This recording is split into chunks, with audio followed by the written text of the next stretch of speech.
ኢየሱስ ክርስቶስ ዘኦመ ስም ለዘይጼውኦ ኢየሱስ ክርስቶስ ህብስተ ሕይወት ለዘይበልዖ ኢየሱስ ክርስቶስ ጽዋ መድኃኒት ለዘይሰትዮ ከመ ይባርኩነ ይፈኑ አራው ለጸባኢነ ይጽብኦ ወልተሁ ነሲኦ። አምላካችን በመካከላችን ተገኝቶ ሚስጥሩንና ጥበቡን ይግለጥልን። ሰብህዎ ለእግዚአብሔር በአሚን። እግዚአብሔርን በሃይማኖት ጸንታችሁ በምግባር ቀንታችሁ በፍቅር ሆናችሁ ወደ መቅደሱ መጣችሁ እግዚአብሔርን አመስግኑት።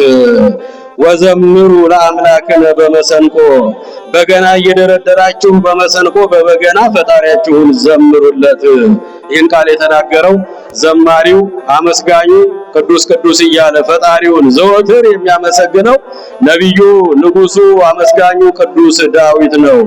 ዳዊት በመዝሙሩ መዝሙር 146 ከቁጥር 6 ጀምረን የምናገኘው ሕያውና ዘላለማዊ ቃል ነው። ከኔ ጋር አብረን እንበል። እግዚአብሔርን በሉ በሃይማኖት ጸንታችሁ በምግባር ቀንታችሁ በመቅደሱ ተገኝታችሁ ዘወትር አመስግኑት።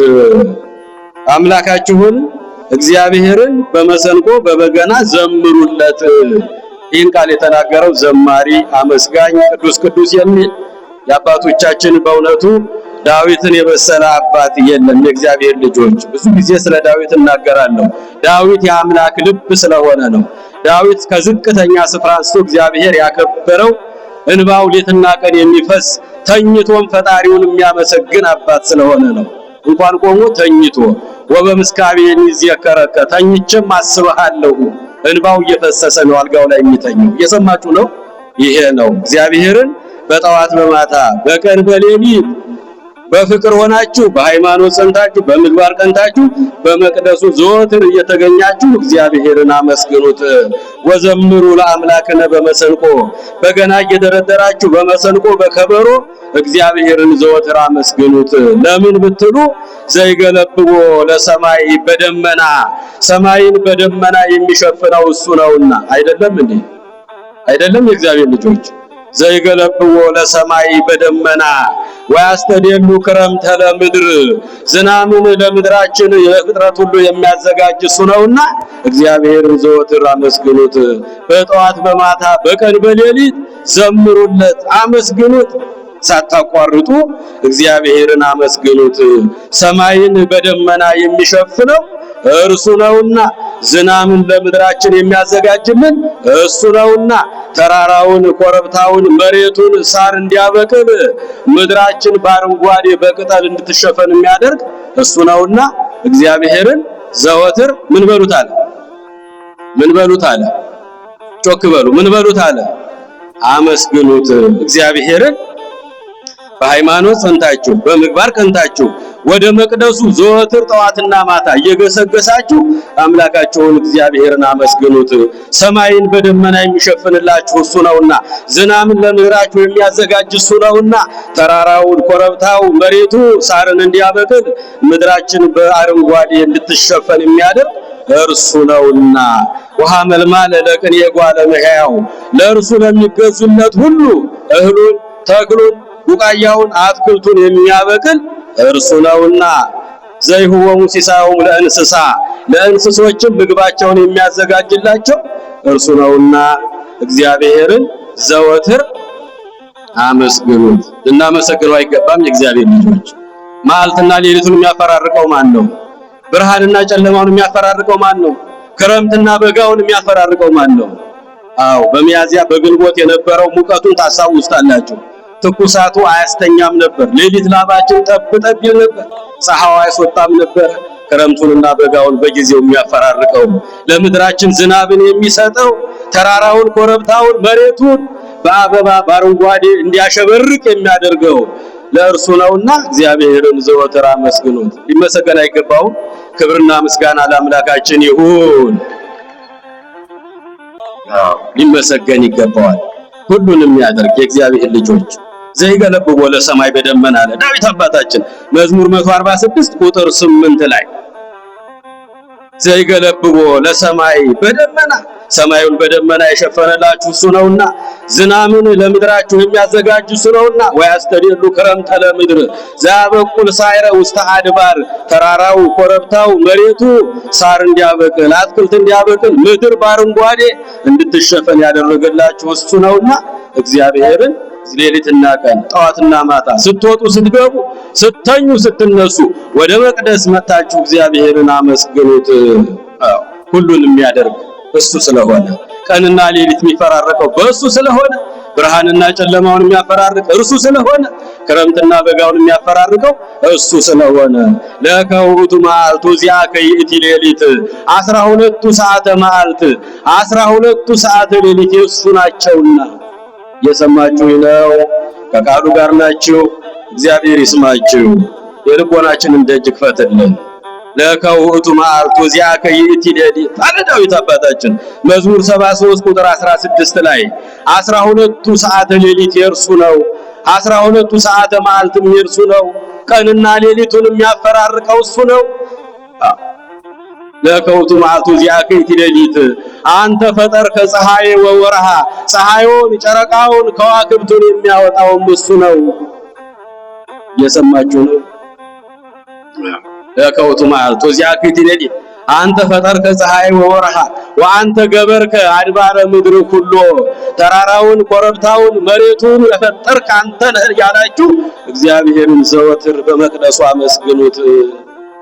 ይመሰገን ይገባዋል። የእግዚአብሔር ልጆች እግዚአብሔርን ለማመስገን የተፈጠር ነው። ሰው የተፈጠረው ለምስጋና ለዝማሬ እንደ መላእክት ቅዱስ ቅዱስ ቅዱስ ብለን ስሙን ለመቀደስ መንግስቱንና ክብሩን ለመውረስ ነው የተፈጠር ነው። ለዚህ ለምላሹ ዓለም በደስታ እንድንኖርበት አይደለም። አመስግነን ጸልየን በጎ ሰርተን ሕጉን ጠብቀን ዘላለማዊ ርስቱን እንድንወርስ ነው። ቅዱስ ቅዱስ እያል አመስግነነው ስሙን ለመቀደስ መንግስቱንና ክብሩን ለመውረስ ነው የተፈጠር ነው። ለከውቱ መዓልቱ ዚአከ ይእቲ ሌሊት 12ቱ ሰዓተ መዓልት 12ቱ ሰዓተ ሌሊት ያንተ ናቸውና በሉት። አንተ ፈጠርከ ፀሐይ ወወርሃ ፀሐዩን ጨረቃውን ከዋክብቱንም የፈጠርክ አንተ ነህ ተመስገን በሉት። ወአንተ ገበርከ አድባረ ምድር ኩሎ ተራራውን ኮረብታውን ባህሩን የብሱን የፈጠርክ አንተ ነህ እያላችሁ እግዚአብሔርን አመስግኑት። ክረምተ ወሐጋይ ዘአንተ ፈጠርከ 3 ወር ክረምትን 9 ወር በጋ የምታፈራርቀው አንተ ነህና ክብርና ምስጋና ለአምላካችን ይሁን። እሱ አይደለም የእግዚአብሔር ልጆች? አዎ ያን ሙቀት ያን ትኩሳት ወስዶ ይሄው ሰማዩን በደመና ሸፈነው፣ ምድራችንን በዝናብ አለመለመው፣ አረሰረሰው። አሁን ከሳምንት ከ15 ቀን በኋላ ምድራችን ደግሞ አረንጓዴ ትለብሳለች አይደለም? ሁሉን ማድረግ የሚችል እግዚአብሔር ከየት አመጣው ይሄን ደመና? ይሄን ዝናብ ከየት አመጣው? አንተ ነህ አለ እኮ ዳዊት አባታችን። ሰማዩን የዘረጋ ምድርን በውሃ ያጸና ፀሐይ ጨረቃ ከዋክብትን የፈጠርክ አንተ ነህ በሉት። ወአንተ ገበርከ አድባረ ምድር ኩሎ ተራራው ኮረብታው ባህሩን የብሱን የፈጠርክ አንተ ነህ ብላችሁ እግዚአብሔርን በመቅደሱ አመስግኑት። ክረምተ ወሐጋይ ዘአንተ ፈጠርከ 9 ወር በጋ 3 ወር ክረምቱን የምታፈራርቀው ፍጥረትን ሁሉ ሳታቋርጥ የምትመግብ አንተ ነህ። ወተዘከር ዘንተ ተግባረከ በሉት። ይሄን ሁሉ ፍጥረትን አስብና ራራልን በሉት፣ ይቅር በለን በሉት።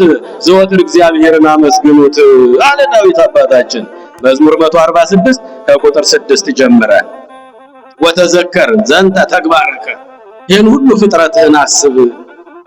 እግዚአብሔር የፈጠረውን ፍጥረት ሁሉ ይመግባል። በዝናብ አብቅሎ በፀሐይ አብስሎ በነፋስ ለይቶ ፍጥረቱን ሁሉ ይመግባል። መድኃኒታችን አምላካችን አያችሁ እግዚአብሔር ልጆች እሱን ነው አመስግኑት ያለን ዳዊት ይሄንን አምላክ ነው። ሰማይን በደመና የሚሸፍንላችሁን ዝናብ ለምድራችሁ የሚያዘጋጅላችሁን ተራራው ኮረብታው መሬቱ ሳር እንዲያበቅል ምድር በአረንጓዴ በአትክልት በቡቃያ እንድትሸፈን የሚያደርግላችሁን እሱን አመስግኑት። ዘይሁብ ሲሳይ ለኩሉ ዘስጋ ለስጋዊ ለደማዊ ፍጥረት ሁሉ ምግብ የሚያዘጋጅላችሁን እግዚአብሔርን አመስግኑት። ይመሰገን አይገባውም የእግዚአብሔር ልጆች።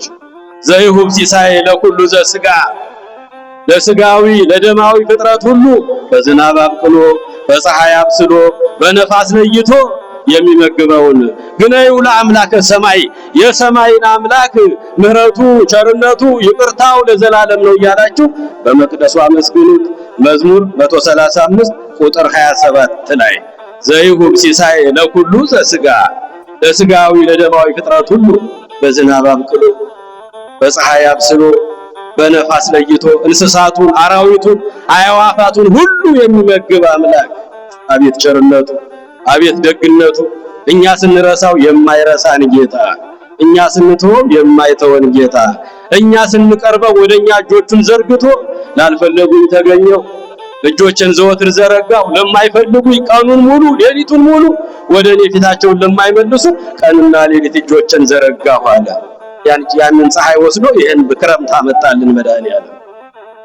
ዘይሁብ ሲሳይ ለኩሉ ዘሥጋ ለስጋዊ ለደማዊ ፍጥረት ሁሉ በዝናብ አብቅሎ በፀሐይ አብስሎ በነፋስ ለይቶ ፍጥረቱን ሁሉ የሚመግበውን ግነዩ ለአምላከ ሰማይ የሰማዩን አምላክ ተመስገን ብላችሁ አመስግኑት። እስመ ለዓለም ምሕረቱ ቸርነቱ ይቅርታው ርኅራኄው ለዘላለም ነው በሉት። የእግዚአብሔር ልጆች እንግዲህ 365 ቀኖች በአራት ወቅቶች ይከፈላሉ። እየሰማችሁ ነው? በስንት አልኳችሁ? እያንዳንዳቸው 91 ቀን አላቸው። አሁን የያዝነው ዘመነ ክረምት ወርሃ ክረምት ይባላል። ከሰኔ 26 እስከ መስከረም 25 ድረስ አሁን የክረምቱ ወቅት ከገባ አራተኛ ቀን ላይ ደርሰናል። ቤተክርስቲያናችን ሥርዓት አምልኮ ከጊዜው ከወቅቱ ጋራ የተዘጋጀ ነው። ቅዳሴው የሚቀደሰው፣ ወንጌል የሚሰበከው፣ ዝማሬ የሚዘመረው፣ ማህሌት የሚቆመው ሁሉም የአገልግሎት ዘርፍ ከወቅቱ ጋራ ነው። የእግዚአብሔር ልጆች በመስከረም በጥቅምት የምንማረውን አሁን አንማረውም። እየሰማችሁ ነው? ከቃሉ ጋር ናችሁ? አሁን የዘር ወቅት ነው። አሁን የዝናብ ወቅት ነው። አሁን ምድራችን ቡቃያ የምታሳይበት ወቅት ነው። መሬት በአረንጓዴ የምትሸፈኑበት ይሄንን አምላክ ነው አመስግኑት ያለን ዳዊት አባታችን። ምድርን በዝናብ የሚያርሳት እሱ ነው። ሰማይን በደመና የሚሸፍነው እሱ ነው። ተራራው ኮረብታው መሬቱ ሳር እንዲያበቅል ምድር በአረንጓዴ ቅጠል እንድትሸፈን የሚያደርግ አምላክ እሱ ነውና ሰብህዎ ለእግዚአብሔር በአሚን እግዚአብሔርን በሃይማኖት ጸንታችሁ በምግባር ጸንታችሁ በመቅደሱ ዘወትር እየተገኛችሁ ቅዱስ ቅዱስ በሉት፣ አመስግኑት። ወዘምሩ ለአምላክነ በመሰንቆ በገና እየደረደራችሁ በመሰንቆ በከበሮ እግዚአብሔርን ዘምሩለት። ልናመሰግነው ይገባል። ሁሉን የሚያደርግ እሱ ስለሆነ ወቅቶች በአራት ይከፈላሉ። 365 ቀን 91 ቀን ይደርሳቸዋል። ከመስከረም 26 እስከ ታኅሳስ 25 ድረስ ዘመነ መጸው ዘመነ ነፋስ ተብሎ ይጠራል። እየሰማችሁ ነው? ከቃሉ ጋር ናችሁ? ከስንት አልኳችሁ? ከመስከረም 26 እስከ ታኅሳስ 25 ያለው ዘመነ መጸው ዘመነ ነፋስ። በዛን ጊዜ የምንማረው የራሱ ወቅት አለው፣ ጊዜ አለው። ከመጋቢት ከታኅሳስ 26 እስከ መጋቢት 25 ደግሞ ሐጋይ ዘመነ እሳት ወርሃ እሳት ተብሎ ይጠራል። ከመጋቢት 26 እስከ ሰኔ 25 ድረስ ጸደይ ተብሎ ይጠራል። ከሰኔ 26 እስከ መስከረም 25 ደግሞ ዘመነ ክረምት ወርሃ ክረምት ተብሎ ይጠራል። የሰው ልጆች እድሜ ሁሉ በእነዚህ ውስጥ ይወሰናል። እየሰማችሁ ነው አላችሁ? እዚሁ ናችሁ? እግዚአብሔር ልጆች የልቦናችን እንደጅ ክፈትልን መድኃኒዓለም። የሰዎች እድሜ ሁሉ በእነዚህ በአራት ወቅቶች ይተመናል። እግዚአብሔር ልጆች ምዕመናን፣ ዘመነ ነፋስነት፣ ዘመነ ሐጋይ የእሳትነት ጠባይ፣ ዘመነ ጸደይ የመሬትነት ጠባይ፣ እንደገና ወርሃ ክረምት ዘመነ ክረምት የመሬትነት ጠባይ። ከልደታችን እስከ 20 ዓመት ድረስ ያለው ከመስከረም እስከ ታኅሳስ ያለውን ዘመነ መጸው የነፋስነት ጠባይ። ሕፃናት ለዚህ ነው እንደ ንፋስ ይበራሉ፣ በጣም ይቸኩላሉ፣ አያዳምጡም፣ አይረጋጉም፣ ሰከን አይሉ። አንድ ቦታ ዕቃ ስንልካቸው ይሄን ግዙ ስንላቸው ሳያስጨርሱ ሳያዳምጡ የተባሉት ቦታ ደርሰው ረስተው ተመልሰው ይመጣሉ። እንደ ነፋስ የምንበርበት እድሜ ነው። ከልደት እስከ ስንት አልኳቸው? እስከ 20 ዓመት አትሉም እንዴ? እስከ ስንት አልኳቸው? እስከ 20 ዓመት እድሜያችን የነፋስነት ጠባይ ለነፋስ የምንበርበት ሰከን የማንረጋጋበት እድሜ ነው። ነፋስ እንደምታዩት መነሻው መድረሻው አይታወቅም። ከየት መጣ ወዴት ሄደ አይባልም። በጣም ይፈጥናል። የነፋስነት ጠባያችን ከልደት እስከ 20 ዓመት ያለው የነፋስነት ጠባይ የህፃናት በህፃናት አይምሮ ያለንበት እድሜ ነው። ከ20 ዓመት እስከ 40 ዓመት ያለው ደግሞ የእሳትነት ጠባይ የሰው ልጅ ሁሉ ከእግዚአብሔር ቤት የሚወጣበት የሚርቅበት ስጋዊ ፍላጎቱ ፍትወቱ ምኞቱ ለመዳር ለመኳል ለመሾም ለመታወቅ ዝነኛ ለመሆን ባለስልጣን ለመሆን ብክን የሚልበት እድሜ ነው የእሳትነት ጠባይ። ከ20 ዓመት እስከ 40 ዓመት ያለ ሰው ብዙ ጊዜ ቤተክርስቲያን አታዩትም። የእግዚአብሔር ልጆች የት ነው ያለው? ወደ ዓለም ጭልጥ ብሎ ይገባሉ። ፊልም ቤት፣ ዘፈን ቤት፣ መጠጥ ቤት፣ አሁን ግሮሰሪ ቤት ሄዱ። በዚህ እድሜ ውስጥ ያሉ ልጆች ሞልተው ነው የምታገኟቸው። በዚህ ጭፈራ ቤት፣ ሲኒማ ቤት፣ ፊልም ቤት፣ የማይገባ ስፍራ። ልጄ አለሁ ስትል የቆምክባት ምድር ሳትከዳ ቀኑ ሳይጨልምብህ ደስ የማያሰኝ ቀን ሳይደርስብህ ልጄ በወጣትነት ፈጣሪህን አስብ አለ ጠቢቡ ሰሎሞን። ከ20 ዓመት እስከ 40 ዓመት ያለው ብዙ ሰዎች የሚጠፉበት በዝሙት፣ በጭፈራ፣ በስርቆት፣ በሌብነት፣ በውሸት፣ በሃይማኖት ክደት፣ በብዙ ነገር ወደ ዓለም ጭልጥ ብለው የሚጠፉበት ዘመን ነው። የእሳትነት ጠባያችን እጅግ የሚበረታበት ግንዛቤ የማናገኝበት ለማግኘት ለመብላት ለመታወቅ ዝነኛ ለመሆን ለመዳር ለመኳል ያየነው ሁሉ የኛ እንዲሆን የምንመኝበት እድሜ ነው። እየሰማችሁ ነው? ከ20 እስከ ስንት አልኳቸው? እስከ 40 ዓመት ያለው እድሜያችን። ከ40 እስከ 60 ዓመት ያለው ደግሞ የውሃነት ጠባይ የሚያይልበት ነው። ቀዝቀዝ በረድ የምንልበት ጊዜ ነው። በ20 ዓመታችን በ25 ዓመታችን በ30 ዓመታችን ሰርቀን ከሆነ ዋሽተን ከሆነ ሃይማኖት ክደን ከሆነ ጾም ሽረን ከሆነ በዛ ጊዜ ምን ሆኜ ነው ፈጣሪን የበደልኩት? በዚያ ጊዜ ምን ሆኜ ነው ኃጢአት የሰራሁት? በዚያ ጊዜ ምን ሆኜ ነው የሰው ገንዘብ የበላሁት? እያል ወደ ኋላ እያሰብን ቀዝቀዝ ብለን ከፈጣሪያችን ጋር ይቅርታ የምንጠይቅበት እድሜ ነው። እንደ ክረምቱ ቀዝቀዝ በረድ የምንልበት እድሜ ነው። የሰማችሁ ነው? ከ40 እስከ ስንት አልኳችሁ? እስከ 60 ዓመት እድሜ ያለው በረድ ቀዝቀዝ የምንልበት በ20 ዓመት ከዛ በ30 በ40 ዓመት የሰራናቸው ኃጢአቶች እያስታወስን እንደዛ ጊዜ የማንቸኩልበት ለስጋዊ ለምድራዊ ለዚህ ለጊዜያዊው ፍትወት ለበለዛበት ዓለም የማንጓጓበት እድሜ ነው። ቀዝቀዝ በረድ የምንልበት እድሜ ነው። ከ60 ዓመት ደግሞ እስከ 80 ዓመት እግዚአብሔር ላደረሰው እኮ ነው። እዚህ የሚደርሰው አሁን አይደል? የእግዚአብሔር ልጅ ግን እንደ መጽሐፉ ቃል እንደዛ ነው። ከ60 እስከ 80 ደግሞ ያለው የመሬትነት ጠባይ ሰው መሬት የሚያይበት ነው። ለመሾም ለመሸለም ሀብት ለማሰብሰብ ሳይሆን ንስሐ ለመግባት ከፈጣሪ ጋር እንዴት ነው የምታረቀው? ወደ መቅደሱ እንዴት ነው የምገባው? ለንስሐ ለቅዱስ ሥጋው ለክቡር ደሙ እንዴት ነው የምበቃው? ሞት እኮ አይቀርልኝም እያለ ሰው ሞቱን የሚያስብበት እድሜ ነው። ከ60 እስከ ስንት አልኳቸው? እስከ 80 ዓመት ያለው መሬት የምናስብበት አዳም መሬት አንተ ወትገብ ውስተ መሬት የሚለው በጭንቅላቱ ላይ ያቃጭልበታል። ሰው መሬትንህና መሬት ትገባለህ፣ አፈርንህና ነገ አፈር ትሆናለህ እያለ ጭንቅላቱን ይወቅሰዋል። የእግዚአብሔር ልጆች በ20 ዓመት በ30 ዓመት የሰራውን ኃጢአት እያሰበ የሚጸጸትበት ወደ እግዚአብሔር ቤት የሚቀርብበት መሬት የሚያይበት እድሜ ነው። የሰው እድሜ በእነዚህ ውስጥ ይወሰናል። ለዚህ ነው ዳዊት አባታችን እግዚአብሔርን በሁሉም ጊዜ አመስግኑት፣ ሰብሕዎ ለእግዚአብሔር በአሚን፣ እግዚአብሔርን በሃይማኖት ጸንታችሁ በምግባር ቀንታችሁ በመቅደስ እየተገኛችሁ ሁሉን ማድረግ የሚችለውን አምላካችሁን እግዚአብሔርን ዘወትር አመስግኑት። ለፍጥረት ሁሉ ለስጋዊ ለደማዊ ፍጥረት ሁሉ ምግብ የሚሰጠውን ጌታ አመስግኑት። ለስጋችን በዝናብ አብቅሎ በፀሐይ አብስሎ በነፋስ ለይቶ የሚመገበን ማን ነው? የእግዚአብሔር ልጆች እግዚአብሔር ነው። ለነፍሳችን ደግሞ ቅዱስ ሥጋውን ቆርሶ ደሙን አፍስሶ ሥጋዬን ብሉ ደሜን ጠጡ ብሎ ራሱን የሰጠ ዘይሁብ ሲሳይ ለሁሉ ዘሥጋ ለሥጋዊ ለደማዊ ፍጥረት ሁሉ ምግብ የሚሆን ለሥጋዊ ምግባችን በዝናብ አብቅሎ በፀሐይ አብስሎ በነፋስ ለይቶ የሚመግበን አምላክ የማይረሳን የማይተወን የማይሰለቸን እሱን አመስግኑት አለ ዳዊት አባታችን። ለነፍሳችን ደግሞ ሥጋዬን ብሉ ደሜን ጠጡ። ሥጋዬን ካልበላችሁ ደሜን ካልጠጣችሁ በራሳችሁ ሕይወት የላችሁ፣ ድህነት የላችሁ። ስጋውና ደሙን መቀበል ይገባል። ለነፍሳችን የተዘጋጀው ምግብ ስጋውና ደሙን ነው። ለነፍሳችን ቅዱስ ስጋውን ቆርሶ ሰጠን፣ ክቡር ደሙን አፍስሶ ሰጠን በቀራንዮ አደባባይ።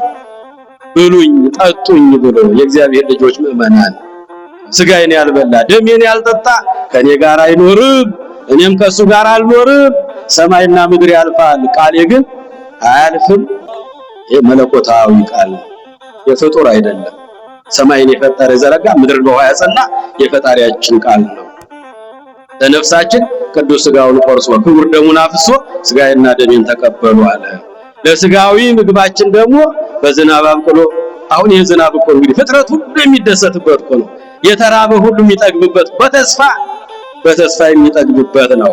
ለዚህ ነው አባታችን ቅዱስ ዳዊት እግዚአብሔርን ዘወትር በመቅደሱ እየተገኛችሁ አመስግኑት። ሰማይን በደመና የሚሸፍን ምድርን በውሃ የሚያለመልመው ለስጋዊ ለደማዊ ፍጥረት ሁሉ ምግብ ሆኖ ምግብ የሚያዘጋጀውን እግዚአብሔርን አመስግኑት። እነ ቅዱስ ያሬድም ይሄ ነው ምስጋናው። የዚህ ሳምንት ምስጋና ይሄ ነው። የእግዚአብሔር ልጆች ሶበ ይዘንም ዝናብ ይትፌስሑ ነዳያን፣ ሶበ ይዘንም ዝናብ ይጸግቡ ርሁባን። ዝናቡ በዘነበ ጊዜ ሐዘንተኞች ይጽናናሉ፣ ቅጠል ያያሉ፣ ቡቃያ ያያሉ፣ ተስፋ ያደርጋሉ። ሶበ ይዘንም ዝናብ ይጸግቡ ርሁባን። ዝናቡ በመጣ ጊዜ በዘነበ ጊዜ ደመናው በዞረ ጊዜ የተራቡ ይጠግባሉ። ክብርና ምስጋና ለመድኃኔዓለም ይሁን። ደስ አይልም? የእግዚአብሔር ልጆች ቅዱስ ያሬድ ኢትዮጵያዊው ጻድቅ ኢትዮጵያዊ የዜማ አባት እንዴት አድርጎ እንደው በመት እንዳስቀመጠው ሶበ ይዘንም ዝናብ ይትፌስሑ ነዳያን፣ ያዘኑ የተከዙ አንገታቸውን የደፉ ሁሉ ዝናብ በዘነበላቸው ጊዜ ደስ ይላቸዋል አለ። እንስሳቱ አራዊቱ ያለ ዝናብ ቀለብ የለባቸውም፣ አይገኙም። የእግዚአብሔር ልጆች ሶበ ይዘንም ዝናብ ይጸግቡ ርሁባን። ዝናቡ በዘነበ ጊዜ የተራቡት ሁሉ ቡቃያ ያያሉ፣ ቅጠል ያያሉ፣ ተስፋቸው ይለመልማል፣ ደስ ይላቸዋል። አቡሃ ለምህረት ያርሁ ክረምተ በዓመት። የምህረት አባት፣ የይቅርታ አባት፣ የቸርነት አባት ክረምትን በጊዜው ያመጣዋል። ያርሁ ለነ ክረምተ ይገብር ለነ ምህረተ ንሴብሕ ወንዘምር ለዘወሃበነ ዝናም ወጸግወነ ሰላም። ለእኛ ክረምትን የሚያመጣልን የሰማይን አምላክ አመስግኑ ታለ ዳዊት አባታችን። ምህረትን የሚያደርግልን የሰማይን አምላክ አመስግኑ፣ እንዘምርለት፣ እናመስግነው። ሰላምን ለሰው ዝናምን ለሰጠን ለእግዚአብሔር አምላካችን ክብርና ምስጋና ይድረሰው። የዚህ ሳምንት ምስጋና ይሄ ነው። ለዚህ ነው ዳዊት አባታችን ሰብሕዎ ለእግዚአብሔር በአሚን፣ በሃይማኖት ጸንታችሁ በምግባር ቀንታችሁ ዘወትር በመቅደስ እየተገኛችሁ ምን በሉት አለ አመስግኑት። ወዘምሩ ለአምላክነ በመሰንቆ፣ በገና እየደረደራችሁ መሰንቆ እየመታችሁ በከበሮ በዝማሬ ለእግዚአብሔር ተቀኙለት፣ አመስግኑት አለ።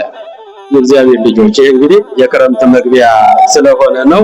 እግዚአብሔርን ዘወትር የሚያመሰግኑ እግዚአብሔር የመረጣቸው ዛሬ ሁለት ቅዱሳን ነገስታትን እያየን እንቆያለን። ስንት አልኳችሁ? ሁለት ነገስታት ንግስናን ከቅድስና ጋራ፣ ትህትናን ከጽንጽህና ጋራ፣ በጎነትን ከቅንነት ጋራ፣ ሀገር መምራትን እግዚአብሔርን ከማስደሰት ጋራ ሁለቱን አጣምረው የያዙ አንዱ ኢትዮጵያዊ ጻድቅ ነው፣ ሁለተኛው የሮም ንጉስ ነው። እየሰማችሁ ነው? የምን አልኳችሁ? የሮም ንጉስ። ወሃሉ አሃዱ ንጉስ ሄር ወፈራየ እግዚአብሔር ዘስሙ ማርቆስ። እግዚአብሔርን የሚፈራ በበጎነት የተሞላ ማርቆስ የሚባል አንድ የሮም ንጉስ ነበረ። ወነግሰ ላዕለ ሀገረ ሮሜ 10 ዓመት በድንግልና በንጽህና 10 ዓመት ሮምን የገዛ። ስንት ዓመት አልኳቸው? ግን እግዚአብሔርን የሚያመሰግን ሰው ነው። እየሰማችሁኝ ነው? ከርዕሳችን አንወጣም። ስንማር ከርዕሳችን ጋር የሚሄድ ትምህርት ነው የምንማረው። እግዚአብሔርን ዘወትር የሚያመሰግን ዛሬ ሰኔ 29 ቀን በዓለ ዕረፍታቸው የሁለት ጻድቃን የሀገር መሪዎችን ታሪክ ነው የምንማረው። በደንብ ያዛችሁት ጉዳዩን። ንግስናን ከቅድስና ጋራ፣ ንጽህናን ከድንግልና ጋራ፣ በጎነትን ከቅንነት ጋራ፣ አስተባብረው የያዙ ሁለት ነገስታት ዛሬ በዓለ ዕረፍታቸው ነው። የመጀመሪያው የሮም ንጉስ ቅዱስ ማርቆስ ወሃሎ አሃዱ ንጉስ ፈራሄ እግዚአብሔርን የሚፈራ ወስሙ ማርቆስ የሚባል የሮም ንጉስ ነበረ። ወነግሰ ላዕለ ሀገረ ሮም 10 ዓመት በድንግልና 10 ዓመት ሙሉ በድንግልና በንጽህና ሮምን ያስተዳድር የነበረ ንጉስ ነው። በቤተ ክርስቲያናችን ታሪክ 3 ስም አለው። ስንት አልኳችሁ? ጮክ በሉና ንገሩ። 3 ስም አለው። የመጀመሪያው አንደኛ ጻድቁ ነው የሚባለው። ጻድቁ ማርቆስ ደስ አይልም? ጻድቁ ማርቆስ። ሁለተኛ የዋሁ ማርቆስ። ሶስተኛ ገዳማዊው ማርቆስ ተብላ በቤተ ክርስቲያን ይጠራል። እግዚአብሔር ልጆች፣ አዎ ሮም ግዛቷ ሰፊ ነው። እንግዲህ ሮም ዓለምን ሁሉ እንደገል ቀጥቅጣ እንደ ሰም አጥብቃ የምትገዛ የነበረች ናት። በጊዜው ግዛቷ እጅግ ሰፊ የነበረ ሀገር ናት። እግዚአብሔር አምላክ እንግዲህ ይሄ ቅዱስ ይሄ ደግ አባት የሮም ንጉስ የሮም የነገስታት ቤተሰብ ነበረ። የነገስታት ቤተሰብ ሆኖ ሳለ እሱ ግን 4 ነገሮችን ያደርግ ነበር። ስንት አልኳችሁ? 4 ነገሮችን ያደርግ ነበረ። ዘወትር እግዚአብሔርን ምን ይል ነበረ? ያመሰግን ነበረ። ሰብህው ለእግዚአብሔር በአሚን። የትምህርታችን ርዕስ አትርሱ። እግዚአብሔርን ዘወትር ምን በሉት አለ ዳዊት። ዘወትር ምን በሉት አለ? በመቅደስ እየተገኛችሁ እግዚአብሔርን አመስግኑት። እግዚአብሔርን ዘወትር በመቅደስ እየተገኘ ያመሰግነው ነበረ። ሁለተኛ በቀን 2 ጊዜ ቤተክርስቲያን ይሄድ ነበረ። ስንት አልኳችሁ? በቀን ስንት ጊዜ? እኛ ስንት ጊዜ እንመጣለን?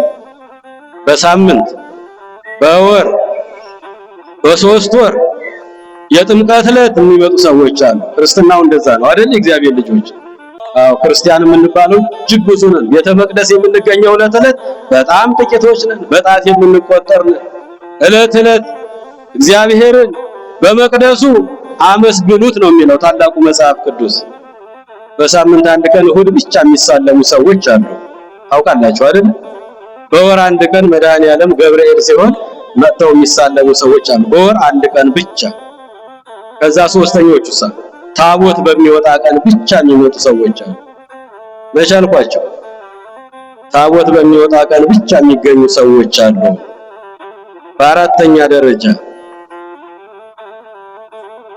የጥምቀት ዕለት የቃና ዘገሊላ ዕለት ነጭ ለብሰው አብረው ለመጨፈር፣ ለመዝፈን፣ ለመዘመር የሕዝቡንም አለባበሱን ለማየት ባህሉን ለማየት የጥምቀት ዕለት የሚመጡ ክርስቲያኖች አሉ። ግን ምንድናቸው? ክርስቲያን ናቸው። ዳዊት ምን አለ? ሰብህው ለእግዚአብሔር በአሚን። እግዚአብሔርን ዘወትር ጠዋትና ማታ ቀንና ሌሊት በመቅደስ እየተገኛችሁ ምን በሉት አለ? አመስግኑት፣ ዘምሩለት፣ ቅዱስ ቅዱስ በሉት አለ። በዓመት 1 ቀን አይደለም ነው ያለን። ወይ ታቦት በሚወጣ ቀን ብቻ አይደለም፣ ወይ በወር 1 ቀን መድኃኔዓለም እመቤታችን ገብርኤል በሚሆን ብቻ አይደለም፣ ወይ በሳምንት እሑድ ብቻ አይደለም። ዕለት ወደ መቅደስ እየመጣችሁ እግዚአብሔርን አመስግኑት አለ ዳዊት አባታችን። መዝሙር 146 ቁጥር 6 ላይ አንብቡት። ዘወትር እግዚአብሔርን ያመሰግን ነበር፣ ምስጋና ካንደበቱ አይቋረጥም ነበር። ሁለተኛ በቀን 2 ጊዜ ቤተ ክርስቲያን ይሄድ ነበረ። ሶስተኛ ጾምና ጸሎት ስግደትን ያዘወትር ነበረ። በአራተኛ ደረጃ መንፈሳዊ መጽሐፍቶችን ሲያነብ ይውል ነበር። ስጋዊ ሳይሆን ዓለማዊ ሳይሆን ፍልስፍናውን ሳይሆን መንፈሳዊ መጽሐፍቶችን ሲያነብ ይውል ነበር። ማን ነው እሱ? ንጉስ ማን ነው? ኧረ ጮክ በሉ። የላችሁም እንዴ? ኧረ እግዚኦ እግዚአብሔር ልጆች እየሰማችሁ ነው? ንጉሱ ማን ነው ያልኳችሁ? ምን ያደርጋል አልኳችሁ? የመጀመሪያው ምን ያደርጋል አልኳችሁ? እግዚአብሔርን ሳያቋርጥ ዘወትር ሁለተኛ በቀን 2 ጊዜ ቤተ ክርስቲያን ይሄድ ነበረ። ሶስተኛ ጾም፣ ጸሎት፣ ስግደትን ያዘወትር ነበረ። በአራተኛ ደረጃስ መንፈሳዊ መጽሐፍትን በደንብ እንድትይዙ ስለምፈልግ ነው የምደጋግመው። ሰምታችሁኛል? አሁን በኋላ ጠይቃችኋለሁ። እነዚህን ያደርግ ነበረ።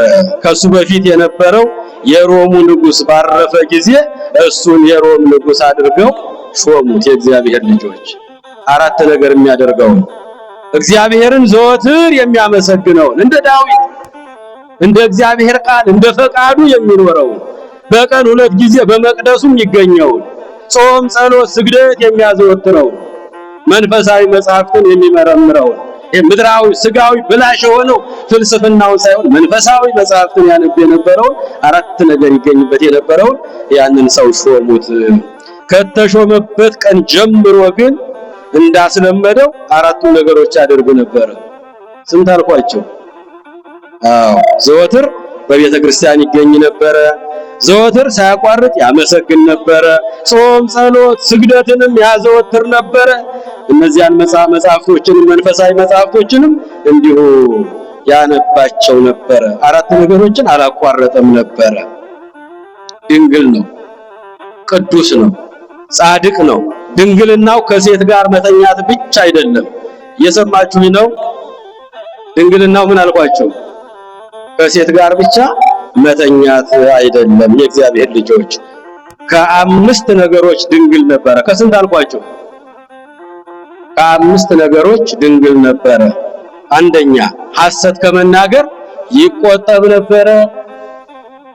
እኛ ስንት ነገር እናወራበታለን በአንደበታችን አይደል? እግዚአብሔር ልጆች አንተሙ ሰትገብሩ ግብረ አቡክሙ አላቸው። አይሁድን እኮ ጌታችን ኢየሱስ ክርስቶስ እየተከተሉ ከኋላ ሲያሙት ሲያንጎራጉሩ ስም ሲያወጡለት እናንተ የዲያብሎስ ልጆች አባታችሁን የዲያብሎስን ሥራ ትሰራላችሁ። አንተሙ ሰትገብሩ ግብረ አቡክሙ አባታችሁ ዲያብሎስ ሐሰተኛ ነው፣ የሐሰት ምንጭ የሐሰት መገኛ ነው። እኔ ፈጠርኳችሁ፣ እኔ ያስገኘኋችሁ፣ ከኔ በላይ የለም፣ ለኔ ውደቁ፣ ለኔ ስገዱ እያለ ብዙዎችን መላእክት አስቶ ወደ ምድር ወደ እንጦሮጦስ እንዲገቡ ያደረገ የሐሰት አባት እሱ ነው። ከአንደበቱ ሐሰት አይናገርም ነበረ። አንደኛ። ሁለተኛ ከሐሜት አንደበቱን ይጠብቅ ነበረ። ከምን አልኳችሁ? የክርስትና መለኪያው ሚዛኑ እነዚህን እርግፍ አርጎ መተው ነው። እኔ ክርስቶስን እንደምመስል አይደል ያለው ቅዱስ ጳውሎስ? እናንተ ደግሞ እኔን ምሰሉ አለ። የክርስቲያን አንደበት ቁጥብ ነው። ለምስጋና ለዝማሬ ብቻ ነው የሚከፈት። ይሄን ብላሹን ዓለማዊ ይሄን ፖለቲካው ማውራት የለብንም የእግዚአብሔር ልጆች። ከሐሰት ከመናገር የአንደበቱን ይቆጥብ ነበረ። በሁለተኛ ደረጃ ሐሜት ሰውን ከማማት ይቆጠብ ነበረ። በሶስተኛ ደረጃ አንደበቱ ዋዛ ፈዛዛ ከመናገር ይከለክል ነበረ። ማን ነው እሱ? ንጉስ ማርቆስ፣ ቅዱስ ማርቆስ፣ ድንግሉ ማርቆስ፣ የዋሁ ማርቆስ፣ ገዳማዊው ማርቆስ ብዙ ስም ያለው ነው። የእግዚአብሔር ልጆች ምእመናን አንደበቱን ሐሜት ከመናገር ይከለክል ነበረ። ዋዛ ፈዛዛ ከመናገር ይከለከል ነበረ። ከቅናት ከቂም ከበቀል ያን ራሱን ይጠብቅ ነበረ። ከቅናት ከቂም ከበቀል ራሱን ይጠብቅ ነበረ። ድንግሉ ማርቆስ ነው ከሴት ጋር መተኛት ብቻ አይደለም። እነዚህን ሁሉ አንደበቱ ድንግል ነበረ፣ ልቡ ድንግል ነበረ፣ ልቡ ንጹህ ነበረ። የእግዚአብሔርም ማደሪያ የነበረ ሰው ነው። 10 ዓመት በሮም ላይ ነገሰ። እንግዲህ በነገሰ ጊዜ ዘወትር ወደ እመቤታችን ስዕል እየሄደ እየተደፋ ያለቅስ ነበር። ምን አልኳችሁ? ወደ እመቤታችን ስዕል እየወደቀ ያለቅስ ነበረ። ዘወትር በእመቤታችን ስዕል ያለቅስ ነበረ። ከተሾመበት ቀን ጀምሮ እንዳስለመደው ዘወትር በቤተ ክርስቲያን እየሄደ ሌሊቱን ሙሉ በስዕሏ ፊት ወድቆ ሲያለቅስ ያድር ነበረ። በስዕሏ ፊት እየተደፋ ያለቅስ ነበረ። እሷም ድንግል ማርያም ተገለጠችለት። ክብርና ምስጋና ለእመቤታችን ይሁን። የለመኗትን አትነሳም። ድንግል ማርያም ተገልጣ ወዳጄ ማርቆስ ምን እንዳደርግልህ ፈልገህ ነው የምታለቅሰው አለችው። ለዚህ ሕዝብ ቅን ፍርድ እንድፈርድ ነው፣ ድሃ እንዳልበድል፣ ፍርድ እንዳላጓድል፣ እግዚአብሔር አምላኬን እንዳላሳዝን ነው ምለምንሽ አላት።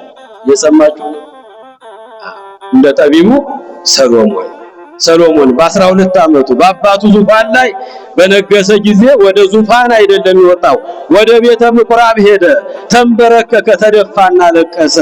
ጌታ ሆይ እኔ ገና የ12 ዓመት ብላቴና ነኝ፣ ቀኝና ግራዬን አላውቀውም። ይህን ታላቅ ሀገር ይህን ታላቅ ሕዝብ እንድመራ ለዚህ ኃላፊነት ሰጥተኛልና ፍርድ እንዳላጓድል፣ ድሆችንም እንዳልበድል፣ አንተንም እንዳላሳዝን ጥበብን ስጠኝ አለ ሰሎሞን። አያችሁ እግዚአብሔር ልጆች፣ ጥበብን ስጠኝ። ጥበብ ካንተ ነው፣ ዕውቀት ካንተ ነው። አንተ ካላገዝከኝ ሀገር መምራት አይደለም ቤተሰብ መምራት አልችልምና ጥበብን ስጠኝ ብሎ ተደፍቶ ጠቢቡ ሰሎሞን በቤተ ምኩራብ አለቀሰ፣ እንባውን አፈሰሰ። ይህን ታላቅ ሀገር ይህን ታላቅ ሕዝብ እንድመራ በአንተ ፈቃድ፣ በአንተ ቸርነት፣ በአንተ ምርጫ ዙፋን እንድቀመጥ ተመርጫለሁ። እኔ ግን ግራና ቀኝን አላውቀውም። ይህን ሕዝብ መምራት አልችልም። በእኔ ዕውቀት በእኔ ጥበብ የሚመራ አይደለምና ሕዝብህን እንዳልበድል፣ ድሆችን እንዳላሳዝን፣ ፍርድ እንዳላጓድል፣ አንተንም እንዳላሳዝን ጥበብን ስጠኝ አለ። የለመኑትን ይነሳል እንዴ እግዚአብሔር? አይነሳም። የነገሩትን ይረሳል እንዴ? ለምኑ ይሰጣችኋል፣ ፈልጉ ታገኛላችሁ፣ አንኳኩ። አንኳኳ ጠቢቡ ሰሎሞን። እግዚአብሔር በደመና ሆኖ አነጋገረው። ክብርና ምስጋና ለአምላካችን ይሁን። ሰሎሞን ሰሎሞን ሰሎሞን አለው። አቤቱ ፈጣሪ ሆይ ግዛቴን አስፋልኝ፣ ጠላቴን አጥፋልኝ፣ ረጅም ዘመናት በግዛት ያኖረኝ ብለህ ምድራዊ ስጋዊ ሹመት አልለመንከኝም። ሕዝብ እንዳላሳዝን፣ እንዳልበድል፣ ፍርድ እንዳላጓድል፣ ድሆች እንዳያለቅሱ፣ አንተንም እንዳላሳዝን ጥበብ ስጠኝ ብለህ ለምንኸኛል። ተደፍተህ አልቅሰሃልና ከአንተ በፊት ያሉ ነገስታት ያላገኙትን ከአንተም በኋላ የሚነሱ ነገስታት የማያገኙትን ጥበብን፣ ዕውቀትን፣ ማስተዋልን፣ ሀብትንና ብልጥግናን ደርቤ ደርቤ ሰጥቻለሁ አለው። ክብርና ምስጋና ለቸሩ መድኃኔዓለም ይሁን። ጥበብሰ መድኃኒነ ውእቱ፣ ጥበብ መድኃኒታችን ሕይወታችን ኢየሱስ ክርስቶስ ነው። አዎ እንኳን ሀገር መምራት ቤተሰብን ማስተዳደር የሚቻለው እግዚአብሔር ሲደግፍ ሲያግዝ ነው፣ ሲመራን ነው፣ እሱን ስናስቀድመው ነው፣ እሱን ከፊት ስናረገው ነው። የእግዚአብሔር ልጆች ጠቢቡ ሰሎሞን ተደፍቶ ነው ያለቀሰው። ፍርድ እንዳላጓድል፣ ድሆች እንዳያለቅሱ፣ እንዳልበድል፣ አንተን ፈጣሪን እንዳላሳዝን ጥበብን ብቻ ስጠኝ፣ በእውነት በእውቀት የምመራበትን ጥበብ ስጠኝ አለ ሰሎሞን። ሰሎሞን ግዛቴን አስፋልኝ፣ ጠላቶችን አጥፋልኝ፣ ግደልልኝ፣ ረጅም ዘመን በዙፋን ያኑረኝ ብለህ ምድራዊ ስጋዊ ሹመት አይደለም የጠየቀኝ ሰው እንዳያዝንብህ ነው፣ ሰው እንዳይበደልብህ ነውና ጥበብን፣ ዕውቀትን፣ ማስተዋልን፣ ሀብትን፣ ብልጥግናን ካንተ በፊት የነበሩ ካንተ በኋላ የተነሱ ነገስታት ሁሉ በዘላለም በምድር ላይ የሚኖሩ የማያገኙትን ይህን ሁሉ ደርቤ ደርቤ ሰጥቻለሁ አለው።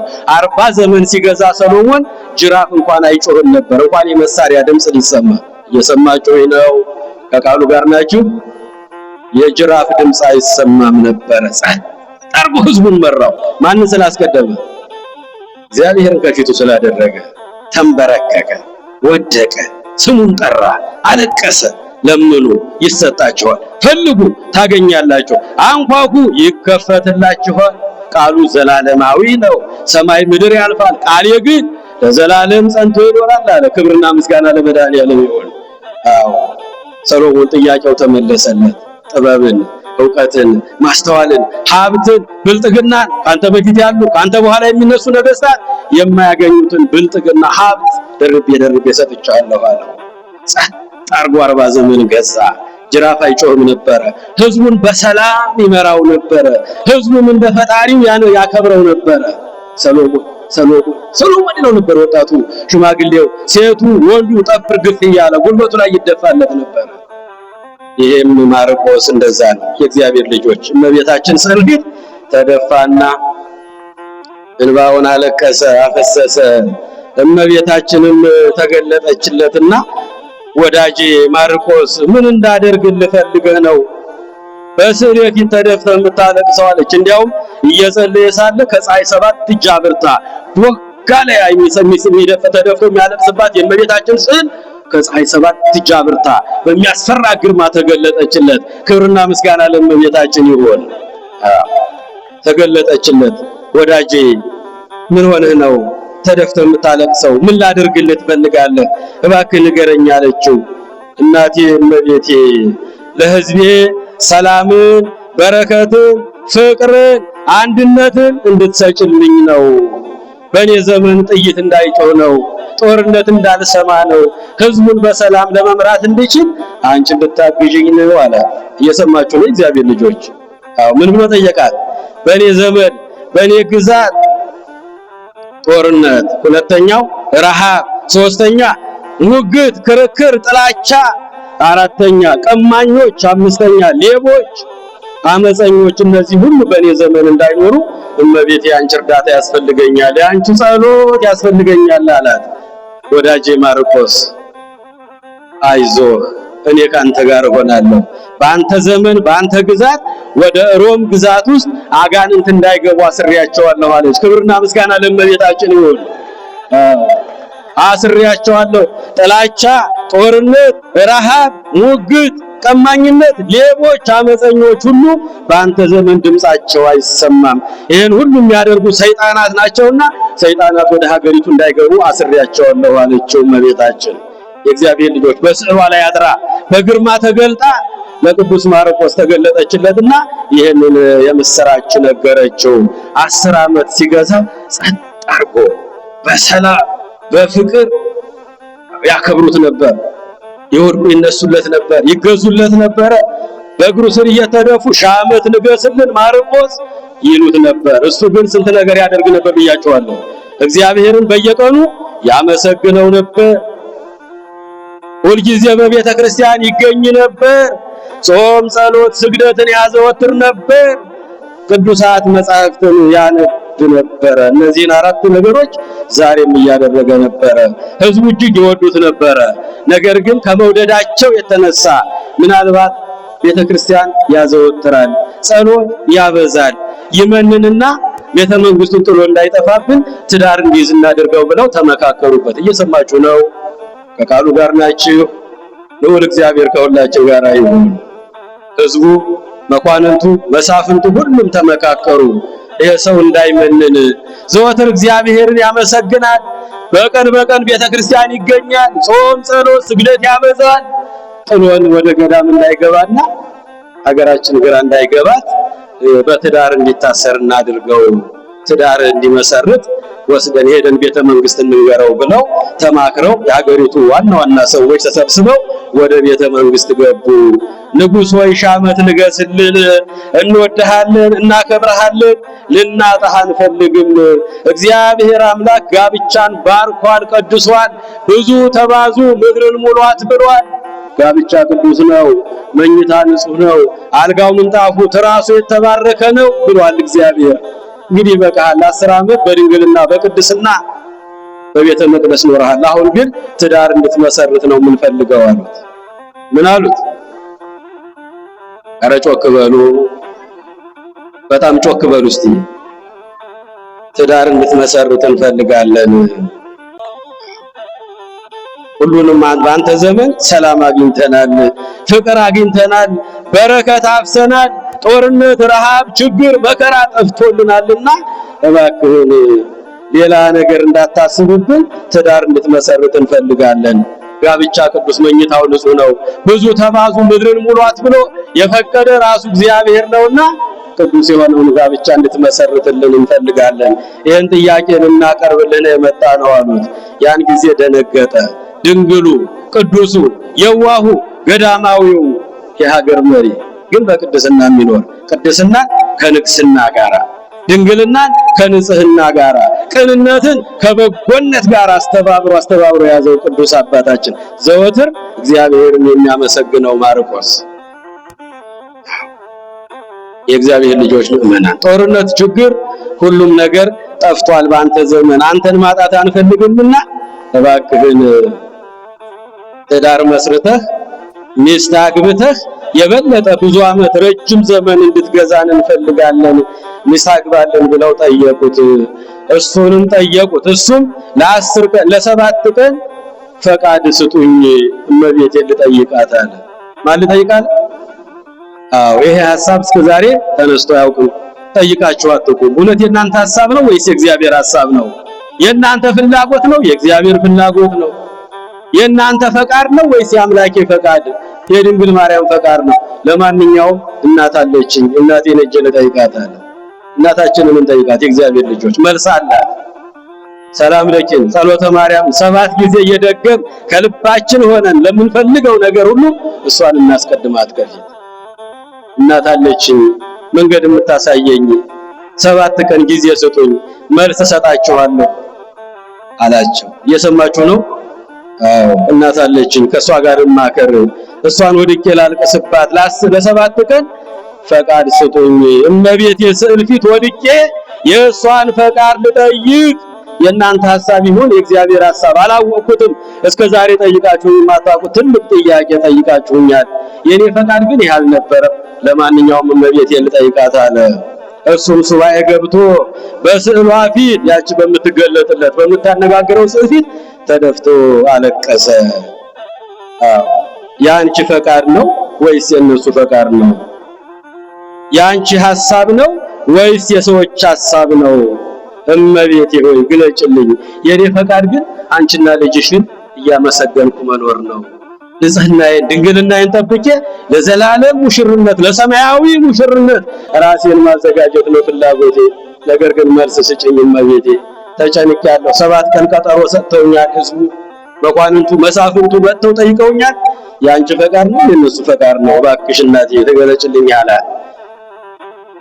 በስም አጠራሯ ክብር ይግባትና የአምላክ እናት ድንግል ማርያም የጭንቅ የመከራ ጊዜ ደራሽ ናትና እሷን በክብር ተገለጠችለት። ክብርና ምስጋና ለእመቤታችን ይሁን። ተገለጠችለት። ወዳጄ ማርቆስ ልመናህን ሰምቻለሁ፣ ጥያቄህንም አይቼዋለሁ። የኔ ፈቃድ በድንግልና በቅድስና ገዳም ገብተህ እንድትኖር ነው። ይሄ ምድራዊ ስልጣን ይሄ ምድራዊ ንግስና ሁሉም ኃላፊ ነው። ከፀሐይ በታች ያለው ሁሉም ከንቱ ነው። የዘላለም ዙፋን በገነት ይዘጋጅልሃል። የኔ ሐሳብ እንዲሁ እያመሰገንከኝ እኔና ልጄን እያገለገልክ በገዳም ተወስነ በንጽህና እንድትኖር ነው። ይሄ ምድራዊ ንግስና ነው። ጣለውና ውጣለችው። የእግዚአብሔር ልጆች ቤተ መንግስቱ ሮም እኮ ነች ሀገሪቱ፣ ትልቅ ሀገር የተባለች ዓለምን እንደ ገልቀጥቅጣ እንደ ሰም አቅልጣ የምትገዛ ሮም ቤተ መንግስት፣ ጮማ የሚቆረጥበት ወይን የሚቀዳበት ነገስታት፣ መኳንንት፣ መሳፍንት፣ ሴቱ ወንዱ እየመጣ የሚደፋለት ንጉስ ወይ ሻመት ንገስ የሚባለው ያን ሁሉ ተርላ ደስታ ተወው አለችው። ይሄ ምድራዊ ነው፣ ይሄ ብላሽ ነው፣ ይሄ ጊዜያዊ ነው። የማያልፍ የዘላለም ሕይወት ይጠብቅሃል። የኔ ፈቃድ ገዳም ገብተህ በድንግልና በቅድስና ልጄን እያመሰገንከው እኔንም ደስ አሰኝተኝ እንድትኖር የኔ ፈቃድ ነው። የዚህ ዓለም ንግስና ኃላፊ ነው፣ ከንቱ ነው፣ ብላሽ ነው። ውጣ አሳይሃለሁ። ቶርማቅ ወደምትባል ገዳም ገብተህ እዚያ ሆነ አገልግለኝ አለችው እመቤታችን። ክብርና ምስጋና ለእመቤታችን ይሁን። ንጽህናህን ቅድስናህን ድንግልናህን ወድጄዋለሁ እስከ መጨረሻው ጽና በዚህ አለችው። የእግዚአብሔር ልጆች ይሄ ንግስና ይሄ መንግስት ይሄ ዘውድ ይሄ ያልፋል። የማያልፍ የሰማይ ዙፋን ይዘጋጅልሃል። የኔ ፈቃድ በቅድስና በድንግልና እያመሰገንክ ልጄ እንድትኖር ነው አለችው። ያን ጊዜ ወደ ቤተ መንግስት ገባ። ዘውዱን ከላዩ ላይ አወረደ፣ ዙፋኑን አወለቀ፣ ጣለ፣ ድሪቶ ጨርቅ ለበሰ። ቤተ መንግስቱን ጥሎት ሊወጣ ነው እንደተከፈተ። እየሰማችሁ ነው እግዚአብሔር ልጅ። ሰብህዎ ለእግዚአብሔር በአሚን። ዘወትር እግዚአብሔርን በመቅደሱ እየተገኛችሁ ምን በሉ አመስግኑት። ያ ነው ለዚህ ክብር ያበቃው ዘወትር በቤተ መቅደስ መገኘቱ ነው። ቤተ መቅደስ ምግይ ብዙ በረከት ይታፈሳል። የእግዚአብሔር ልጆች ምእመናት ድሪቶ ለበሰ፣ ጨርቅ ለበሰ፣ ልብሰ መንግስቱን አውልቆ ጣለ፣ ዘውዱንም አወለቀ፣ ጫማውንም አወለቀ። በባዶ እግሩ ከቤተ መንግስት እንደተከፈተ ጥሎት ወጣ። የእግዚአብሔር ልጆች የንግስና ልብሱን አውልቆ ጨርቅ ለብሶ ድሪቶ ለብሶ ከቤተ መንግስት ወጣ። ቶርማቅ ወደምትባል በረሃ እየገባ ሳለ ባህር አገኘ። ባህሩ በእግዚአብሔር ቸርነት ባህር ተከፈለለት። ክብርና ምስጋና ለመድኃኔዓለም ይሁን። ባህር ተከፍሎለት ቶርማቅ ወደምትባል ሀገር ምንም የሰው ድምፅ ወደማይሰማበት አራዊት ብቻ ወዳሉበት በረሃ ውስጥ ገባ። ቤተ መንግስቱን ናቀው፣ ተወው።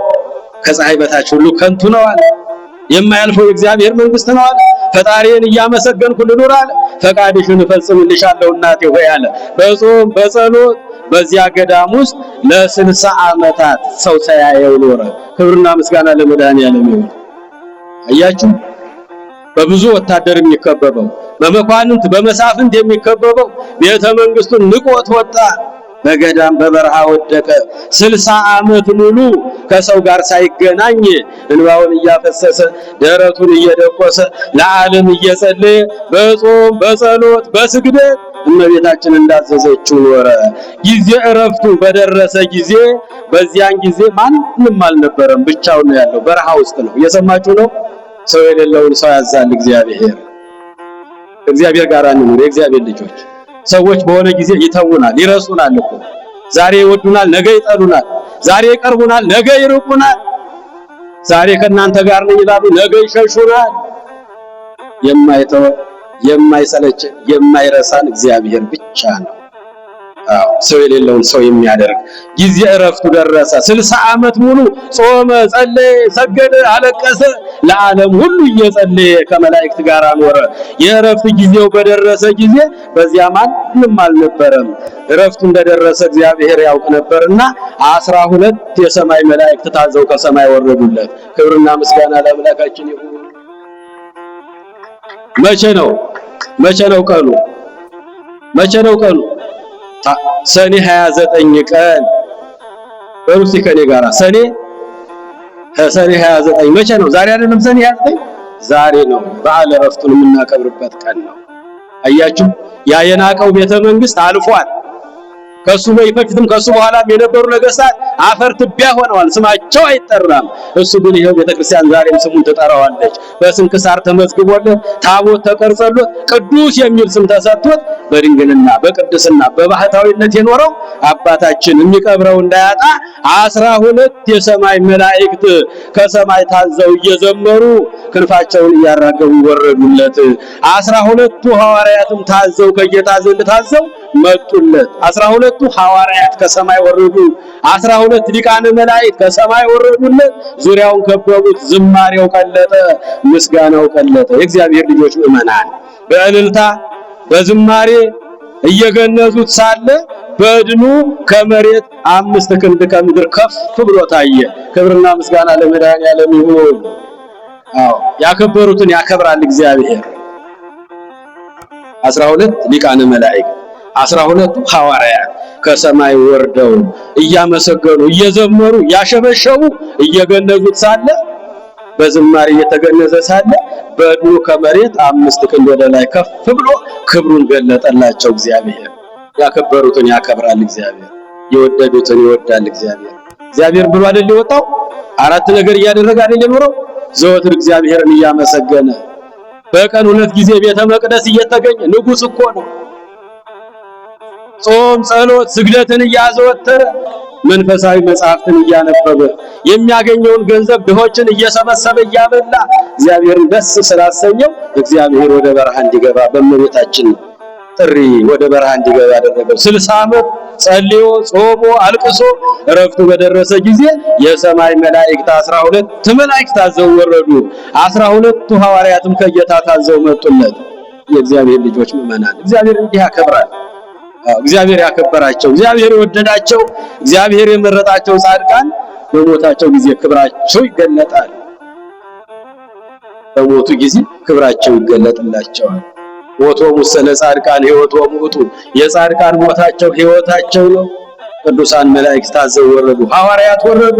ዘምረው አመስግነው ገንዘው ሊቀብሩት ሲሉ ከእጃቸው አምልጦ 5 ክንድ ወደ ላይ ከፍ ብሎ ክብሩ ከሁሉ የበለጠ መሆኑን እግዚአብሔር ገለጠላቸው። በረከቱ በሁላችንም ላይ ይደርብን።